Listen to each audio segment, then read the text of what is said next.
देखिए, अगर केमिस्ट्री की बात की जाए तो केमिस्ट्री है क्या? केमिस्ट्री आपको ओरिजिनल लाइफ के बारे में बताती है कि पुराने संबंध टूटेंगे तभी तो नए संबंध बनेंगे, जो आजकल बहुत ही ज़्यादा चल रहा है। आपने देखा भी होगा, बच्चे आजकल घूम रहे हैं बहुत ज़्यादा पार्क में, सारे डे उनके मनते रहते हैं। तो केमिस्ट्री वही बताती है कि पुराने संबंध टूटे और नए संबंध आपके बन गए। तो आइए आज बेसिक केमिस्ट्री को पढ़ते हैं और जानते हैं क्या होता है और कैसे होता है।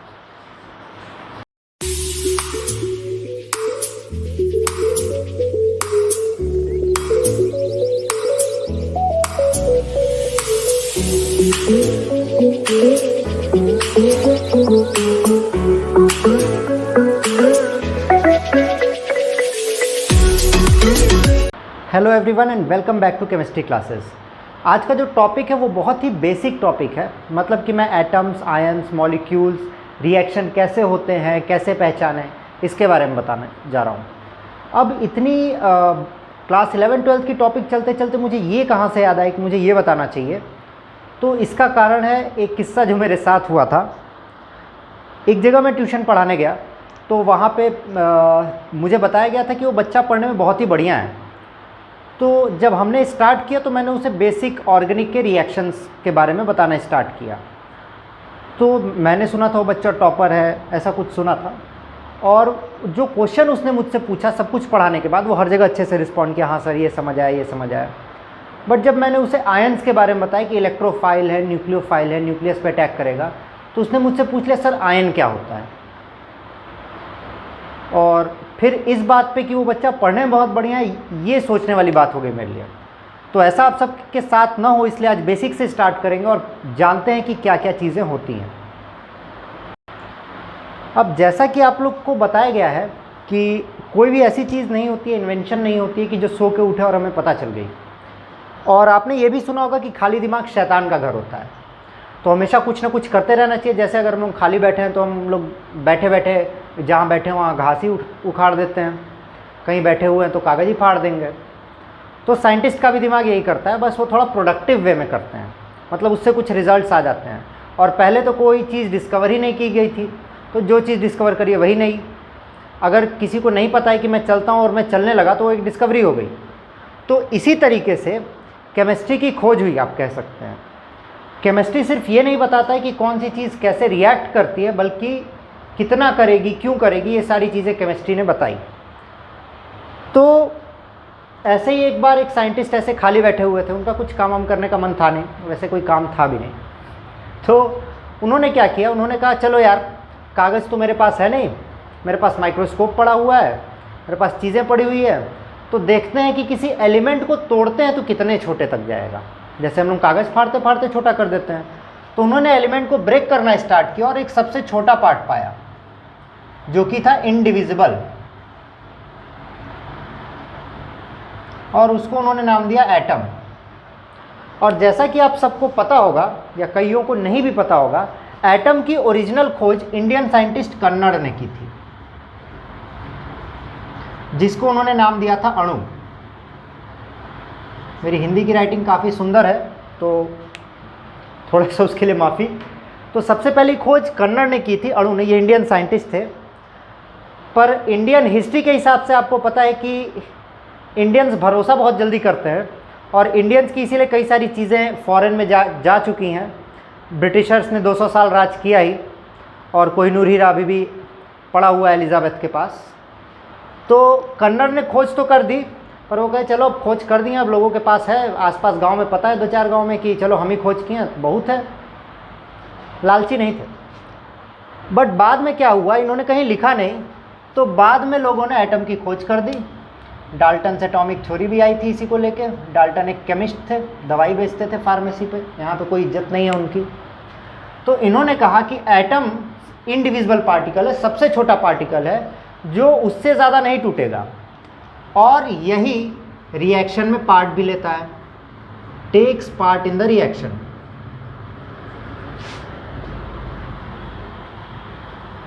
अब देखिए सबसे सोचने वाली बात, एक कहावत है, हम हिंदी में कही जाती है, आप आम खाइए गुठली मत गिनिए।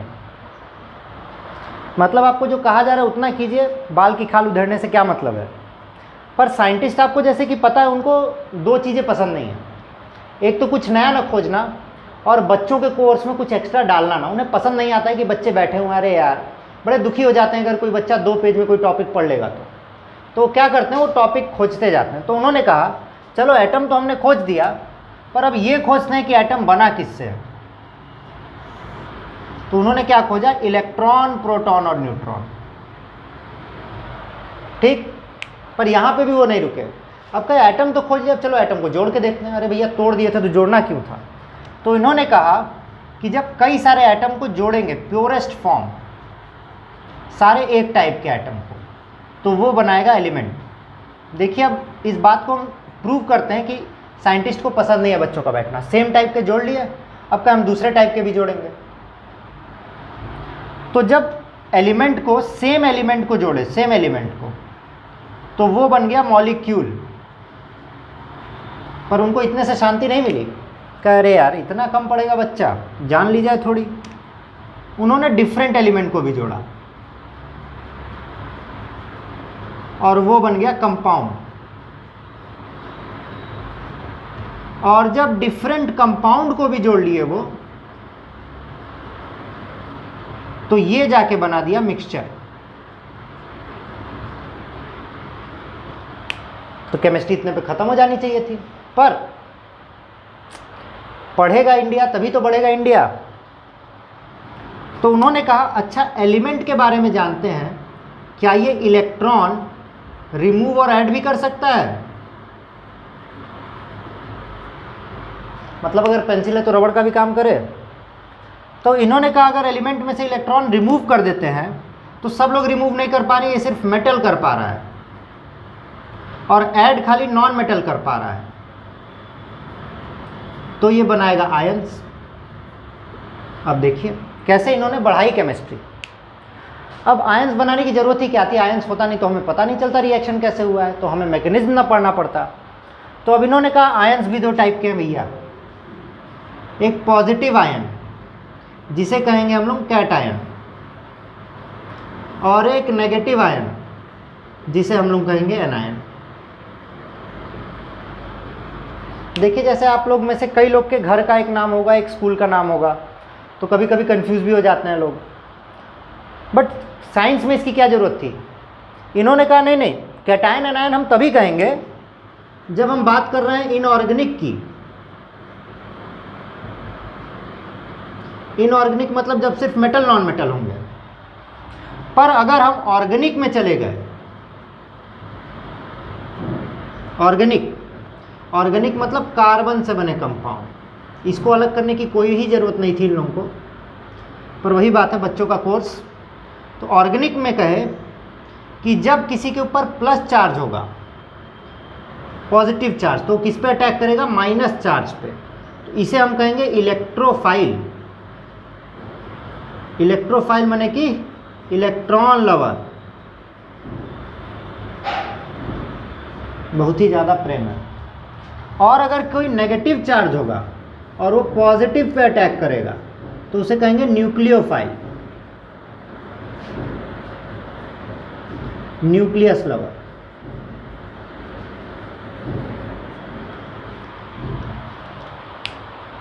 अब देखिए यहाँ मिक्सचर के बाद क्या हुआ कि अब लोगों ने, जब आयंस के बारे में जानकारी हो गई, तो अब लोगों को पता करना था क्या, रिएक्शन एंड मैकेनिज्म। अभी तक इसी में इंटरेस्ट था कि किया तो क्यों किया, क्यों किया तो ठीक था, अब कैसे किया इनको ये भी जानना है। वो दवाई की ज़रूरत है, कैसे किया। अब आधे से अधिक बच्चे इसी में कंफ्यूज हो जाते हैं कि कैसे किया, रिएक्शन समझी में नहीं आता है। तो देखिए रिएक्शंस को किसी भी समझने के लिए इनऑर्गेनिक में सिर्फ ज़रूरत है आयंस को पहचानने की, कि कौन से आयंस बन रहे हैं और कौन सा रिएक्ट करेगा। जैसे कि इलेक्ट्रोपॉजिटिव होते हैं आयंस और इलेक्ट्रोनेगेटिव आयंस भी होते हैं, और इनके साथ साथ कभी कभी रेडिकल भी होते हैं। रेडिकल मतलब जब दो एलिमेंट एक साथ मिलेगा और उन दोनों पे चार्ज होगा तो उन्हें रेडिकल कहेंगे, जैसे OH माइनस। तो अब electro positive electro negative radical पहले हमें पता करना है। जितने भी मेटल हैं वो इलेक्ट्रो पॉजिटिव रेडिकल या आयन बनाएंगे, और नॉन मेटल्स इलेक्ट्रोनेगेटिव आयन बनाएंगे, और नॉन मेटल्स किसी दूसरे नॉन मेटल के साथ जुड़ जाएंगे तो भी वो इलेक्ट्रोनेगेटिव रेडिकल बनाएंगे, जैसे कि कार्बोनेट है, हाइड्रोक्साइड है, नाइट्रेट है। अब बात आती है कि सब लोग हैं इलेक्ट्रो पॉजिटिव इलेक्ट्रोनेगेटिव। तो देखिए इसमें वही सिंपल सी बात है, बहुत ही सिंपल सी बात है कि अगर इलेक्ट्रो पॉजिटिव और इलेक्ट्रो नेगेटिव हैं तो कैसे पता चले किसने किससे रिएक्ट किया। अब ये भी तो सवाल आता है। तो देखिए यहाँ पे ज़्यादा मुश्किल चीज़ नहीं है, बस वो लड़ाई वाली बात है। जिसके पास ज़्यादा ताकत होगी वो उसको वहाँ से हटा देगा जगह से। जैसे आप अगर सीट पे बैठे हैं, आपको पसंद है, और कोई ताकतवर आदमी आया या जो लड़ सकता है वो आपके पास आएगा और कहेगा कि उठो हमको बैठना है। आप नहीं उठेंगे तो ऐसे कॉलर उठा के फेंक देगा, आप कुछ कर भी नहीं सकते। अब वो तो पुरानी बात होगी जब करोड़ों साल पहले आप लोग स्कूल जाया करते थे। अब तो आपके अंदर का स्टूडेंट ही मर चुका है, पढ़ना तो वैसे भी नहीं चाहते थे। तो इसकी भी एक सीरीज़ है, रिडॉक्स सीरीज़, जिसमें एलिमेंट को इस हिसाब से रखा गया है जो बताता है कि कौन सा ज़्यादा रिडक्शन करेगा और कौन सा ज़्यादा ऑक्सीडेशन करेगा। अब ऑक्सीडेशन रिडक्शन क्या होता है, इसके लिए एक जस्ट इस वीडियो के पहले जो डाल रहा हूँ, इसके पहले एक शॉर्ट बनाया था, उसमें एक ट्रिक बताई थी रिडक्शन और ऑक्सीडेशन को समझने के लिए, वो भी आप ही लोग के लिए थी। तो कौन सा ज़्यादा रिड्यूस करेगा और कौन सा ज़्यादा ऑक्सीडेशन है, उसके हिसाब से डिपेंड करेगा कि कौन किसे रिप्लेस कर सकता है। तो यहाँ पे हम वो इस्तेमाल करते हैं जिससे हमें पता चलता है कि कौन किसे रिप्लेस करेगा। जो ज़्यादा ताकतवर होगा वो रिप्लेस कर देगा और कम ताकतवर होगा वो हटा देगा। इसके बाद बात आती है ऑर्गेनिक की। सबसे बड़ा पार्ट आपका ऑर्गेनिक का होता है, जैसे आप हायर क्लास में जाते हैं। तो ऑर्गेनिक में रिएक्शन का एक ही तरीका है, और पूरे केमिस्ट्री का सबसे main reason, atom, ion, molecule या कुछ भी आप पढ़ें, सबका मेन रीज़न होता है स्टेबिलिटी।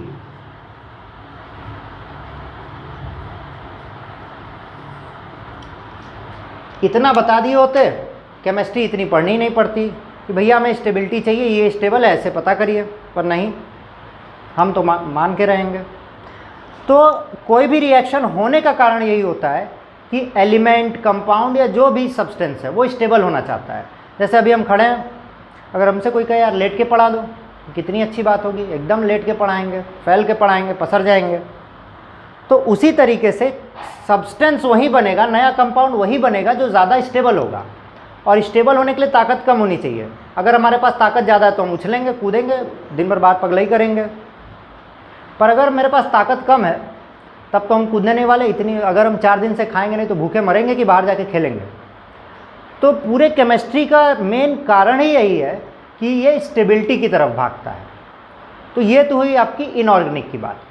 अब बढ़ते हैं ऑर्गेनिक पार्ट पे। तो ऑर्गेनिक पे जब हम बढ़ते हैं तो ऑर्गेनिक बस 2 ही 3 बात कहता है। ऑर्गेनिक ज़्यादा बातें नहीं कहता है, पर जो बातें कहता है वो थोड़ी दिमाग के ऊपर वाली हो जाती हैं। तो बच्चे घबरा जाते हैं कि अरे यार हुआ क्यों, आखिर क्यों, ऐसी क्या ही ज़रूरत पड़ गई। देखिए, तो अगर हम ऑर्गेनिक की सच बात करें तो ऑर्गेनिक सिर्फ 2 चीज़ों में डील करता है, 3 चीज़ों में अगर हम बेसिकली बात करें। कार्बन पे प्लस चार्ज जिसे कहते हैं कार्बोकैटायन, कार्बन पे माइनस चार्ज जिसे कहते हैं कार्बन आयन, और चौथा है कार्बन पे फ्री रेडिकल जिसे कहेंगे कार्बन फ्री रेडिकल।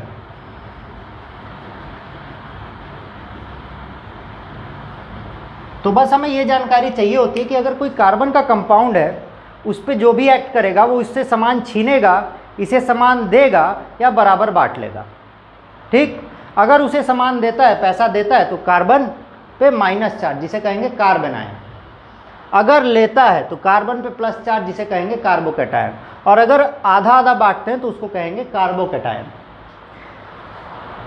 इसके बाद हमें यही पता करना होता है कि ये चेंज लाएगा कौन, कौन ताकतवर है कौन नहीं ताकतवर है। तो इसके लिए भी हम इलेक्ट्रोनेगेटिविटी का सहारा ले लेते हैं कि जो ज़्यादा इलेक्ट्रोनेगेटिव होगा वो उससे इलेक्ट्रॉन ले लेगा और जो कम होगा वो उसको इलेक्ट्रॉन दे देगा। तो उस पर डिपेंड करता है कि कौन अटैक करता है। उसके बाद दूसरी बात जो ये करता है वो बात करता है वापस से स्टेबिलिटी की। अगर कार्बन पे प्लस चार्ज की बात करें कार्बोकैटायन की, तो 3 डिग्री जो होता है, जहाँ पे एक कार्बन से 3 कार्बन और जुड़े हैं, वो ज़्यादा स्टेबल होता है 2 डिग्री से, जो ज़्यादा होता है 1 डिग्री से।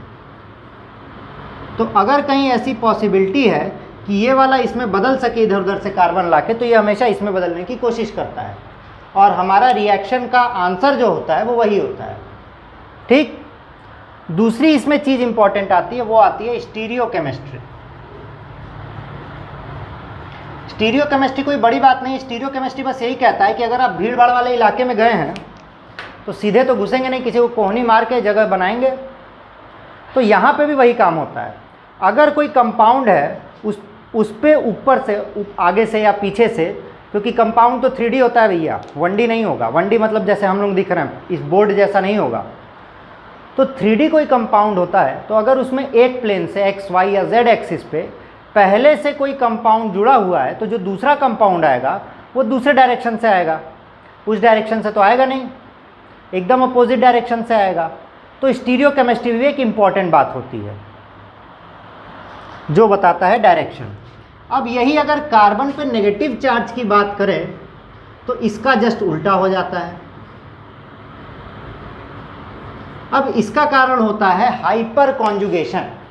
हाइपर कॉन्जुगेशन कहता है कि स्ट्रेट चेन है, देखिए, अगर हाइड्रोजन ज़्यादा है तो हाइड्रोजन टूट के अपना इलेक्ट्रॉन दे देता है। हाइड्रोजन घर का सबसे छोटा लड़का है बेचारा, सारा काम उसी को करना पड़ता है, सफाई भी, शॉपिंग भी, आपने ऐड देखा ही होगा। तो अगर हाइड्रोजन है तो हाइड्रोजन को तुरंत कार्बन बड़े लोग हैं भाई, हाइड्रोजन को तुरंत कहता है दत्त बुर्बक अपना इलेक्ट्रॉन दो और इसको ट्रांसफ़र करो। तो जितने ज़्यादा हाइड्रोजन होंगे उतना ज़्यादा इसे इलेक्ट्रॉन मिलेगा और उतना ज़्यादा स्टेबल होगा, क्योंकि इसके पास कमी है। पर यहाँ क्या होगा, यहाँ पे पहले से ही इलेक्ट्रॉन ज़्यादा है और हाइड्रोजन गर्मा गया है। छोटा लड़का है, ज़्यादा काम करवाएंगे तो क्या करेगा। अब हाइड्रोजन गया गर्मा तो वो कहता है कि अब तो हम इलेक्ट्रॉन देवे करेंगे, कुछ कर लो। तो जैसे ही वो इलेक्ट्रॉन देने लगता है तो ये कहता है कि अरे यार मेरे पास पहले से है, तुम और क्या दे रहे हो, अब सर पे पहले सामान रखे हैं थोड़ी देंगे।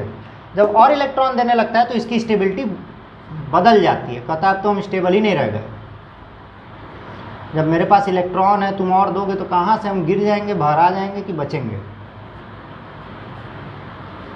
तो ये है कार्बन एनायन की स्टेबिलिटी। इसके बाद कुछ इफ़ेक्ट्स होते हैं, कुछ रिएजेंट्स होते हैं। जनरली आपके जो रिएजेंट्स अटैक करेंगे अगर वो मेटालिक हुए, मतलब उनमें मेटल हुआ, तब तो कार्बन को इलेक्ट्रॉन डोनेट करके जाएंगे, उनके पास खुदे अधिक है, क्या करेंगे। और अगर मेटल नहीं है तो इलेक्ट्रॉन एक्सेप्ट करके जाएंगे। ठीक। अब इसके बाद स्टेबिलिटी की भी बात आती है, तो स्ट्रेट चेन की बात हुई। जब हम पहुंचते हैं साइक्लिक चेन में, तो साइक्लिक चेन हमारा जगलर है, सामान ऐसे घुमाता रहता है। अब जब सामान ऐसे घुमाएगा और उसको घुमाने आता है तो अगर उसको कोई एक्स्ट्रा चीज़ दे दी जाएगी तो स्टेबल रख लेगा। जैसे कि अगर मेरे पास करोड़ों रुपए हैं जैसे कि, और हम उसको इन्वेस्ट कर सकते हैं, घुमा रहे हैं तो मेरे पास वो पैसा रह जाएगा। पर अगर हम रोक के खर्चा करने लगे तब तो दिक्कत हो जाएगी, और अगर हमें कोई और पैसा देगा तो हम उसका भी घुमा लेंगे। जैसे ब्लैक मनी काम करती है, ब्लैक शर्ट तो है मेरे पास, मनी नहीं है ब्लैक। अब देखिए, तो रिंग जो होती है, रिंग ऐसी रिंग होती है, एक गोले का मतलब है डबल बॉन्ड कंजुगेशन में है, एक के बाद एक, एक के बाद एक और एक के बाद एक। तो अगर इस बेंजीन रिंग को इलेक्ट्रॉन देते हैं तो इसके पास इलेक्ट्रॉन ज़्यादा हो जाता है, ये इलेक्ट्रॉन रिच हो जाएगा, और वही इसको इलेक्ट्रॉन दे पाएगा जिसके पास खुद ज़्यादा है, जिसके पास एक्स्ट्रा इलेक्ट्रॉन है वो इसको देगा, तो ये इलेक्ट्रॉन रिच हो जाएगा। और जैसा कि स्टार्टिंग में बात की, इलेक्ट्रॉन रिच है तो जो इलेक्ट्रॉन को बेहद प्यार करता होगा वही इसको इस पर अटैक करेगा, मतलब इलेक्ट्रोफाइल। वही अगर कोई ऐसा ग्रुप इस पर लगा हो जो इसे इलेक्ट्रॉन खींच रहा हो उसके पास खुद नहीं है, कहेगा लाओ इधर लाओ, तो इसको बना देगा इलेक्ट्रॉन पुअर या फिर डेफिशिएंट। तो इस पर वो अटैक करेगा जिसके पास इलेक्ट्रॉन की कमी है। इलेक्ट्रॉन की जिसके पास कमी है, इसका मतलब इस पर अटैक करेगा न्यूक्लियोफाइल। इतनी बात समझ गए? देखिए केमिस्ट्री ही ओरिजिनल लाइफ की बात बताता है, ठीक है। तो ये हुआ आपका पूरा केमिस्ट्री का बेसिक आइडिया। बाकी की बातें आगे करेंगे। इस वीडियो को लाइक शेयर सब्सक्राइब जरूर कीजिएगा। ये बहुत ही बेसिक था, हमें पता है कई सारे बच्चे कहेंगे कि पता नहीं क्या बकचोदी कर रहे हैं, बकवास कर रहे हैं, सॉरी। तो थोड़ा सा लाइक शेयर सब्सक्राइब करना ना भूलें, अपने फ्रेंड्स के साथ शेयर ज़रूर करें और फिर हम आगे ऐसे ही स्टार्ट करेंगे। Till then signing of.